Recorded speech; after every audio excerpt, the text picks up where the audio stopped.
నిజంగా దాని క్యాంపెయిన్ మనం ఎంత తీవ్రమైన క్యాంపెయిన్ జరిగింది అన్నది ఒకసారి గమనించినట్లయితే ఏ ఇంటికి ఎవరు పోయినా కూడా తెలుగుదేశం వాళ్ళు, తెలుగుదేశం ఎమ్మెల్యే నుంచి, తెలుగుదేశం కుటుంబ సభ్యుల నుంచి, తెలుగుదేశం పార్టీ కార్యకర్తల దగ్గర నుంచి ఎవరు పోయినా కూడా ప్రతి ఇంటికి వాళ్ళు చెప్పిన మాట, ఇంట్లో ఎవరు కనపడినా కూడా చిన్నపిల్లలు కనపడితే స్టార్ట్, నీకు 15,000, నీకు 15,000, నీకు 15,000, సంతోషమా? అంతకన్నా అంతకన్నా కొంచెం పెద్దోళ్ళు, తల్లులు కనిపిస్తే చాలు, అమ్మలు కనిపిస్తే చాలు, నీకు 18,000, నీకు 18,000, నీకు 18,000, సంతోషమా? అంతకన్నా ఇంకా కాస్త పెద్దోళ్ళు, ఆ అమ్మలకు సంబంధించిన పెద్దమ్మలు, వాళ్ళ అత్తగారు కనిపిస్తే చాలు, నీకు 48,000, నీకు 48,000, నీకు 48,000, సంతోషమా? 20 ఏళ్ళ పిల్లోడు ఇంట్లో నుంచి బయటకు వస్తే చాలు, నీకు 36,000, నీకు 36,000, నీకు 36,000, సంతోషమా?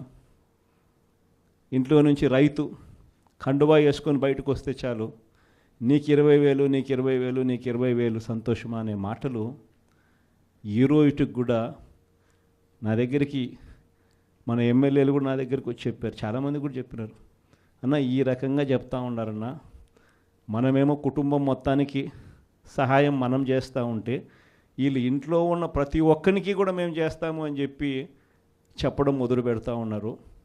ఈ అబద్ధాలకు మనం తట్టుకోలేమున్నా, మనం కూడా ఏదో ఒకటి చేయకపోతే, ఏదో ఒకటి చెప్పకపోతే ఇబ్బంది పడతామన్నా అని చెప్పి కూడా చాలామంది ఎమ్మెల్యేలు నా దగ్గర కూడా వచ్చి చెప్పారు.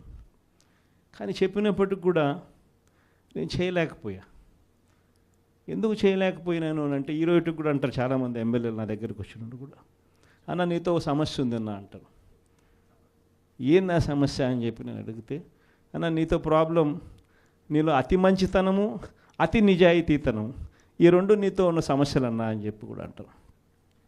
వాస్తవమే, అతి నిజాయితీతనము, అతి మంచితనము, ఈ రెండు బహుశా నాకున్న ప్రాబ్లమ్సే కావచ్చేమో.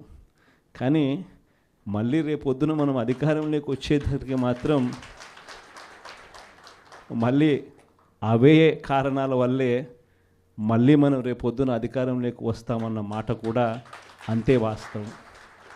ప్రైవేట్ స్కూళ్ళు గవర్నమెంట్ స్కూళ్ళల్లో పోటీ పడగలుగుతాయా, ఇది సాధ్యమేనా అని చెప్పి అనుకునే పరిస్థితి నుంచి ప్రతి 6వ తరగతి నుంచి ప్రతి క్లాస్ రూమ్లోనూ డిజిటల్ క్లాస్ రూములు తయారు చేసి ఇవన్నీ తీసుకొచ్చి మన హయాంలో గర్వంగా కూడా తలెత్తుకొని చెప్పగలుగుతాం. ప్రైవేట్ స్కూళ్ళు గవర్నమెంట్ స్కూళ్ళతో పోటీ పడే పరిస్థితి వచ్చింది అని అంటే అది ఒక్క వైఎస్ఆర్సీపీ హయాంలో మాత్రమే. వసతి దీవెన గాలికి ఎగిరిపోయింది. పిల్లలను ఈరోజు చదువుకునే దానికోసం ఇంజనీరింగ్ కాలేజీలో యాజమాన్యాలు మీరు ఫీజులు కట్టకపోతే మీరు చదువుకునేదానికి మేము ఒప్పుకోము, ఫీజులు తీసుకొని రండి అని చెప్పి పిల్లల్ని ఇంటికి పంపిస్తూ ఉన్న పరిస్థితులు ఈరోజు కనిపిస్తూ ఉన్నాయి. వైద్య రంగం పరిస్థితి కూడా అంతే దయనీయంగా ఉంది. ఆరోగ్యశ్రీ సేవలు మార్చి నుంచి ఇంతవరకు బిల్స్ లేవు. వ్యవసాయం పరిస్థితి అంతే. ఆర్బీకేలు స్థాపించి ఈ క్రాప్ పెట్టి ట్రాన్స్పరెంట్గా పారదర్శకంగా ఉచిత పంటల బీమా అమలు చేసి దళారీ వ్యవస్థ అనేది లేకోకుండా ఆర్బీకేల ద్వారానే పంటలు కొనుగోలు చేసి ప్రతి రైతుకు తోడుగా అండగా నిలబడే కార్యక్రమం మనం చేస్తే ఈరోజు ఏ రైతు ధాన్యం కొనుగోలులో ఏ రైతుకు కూడా కనీస మద్దతు ధర రాని పరిస్థితిలో ఈరోజు వ్యవసాయం చేస్తూ ఉన్న పరిస్థితులు ఈరోజు కనిపిస్తూ ఉన్నాయి. మళ్ళీ పథకాలు ఎలా ఉన్నాయో అని హలో అని ఫోన్ చేసి అడుగుతారంట.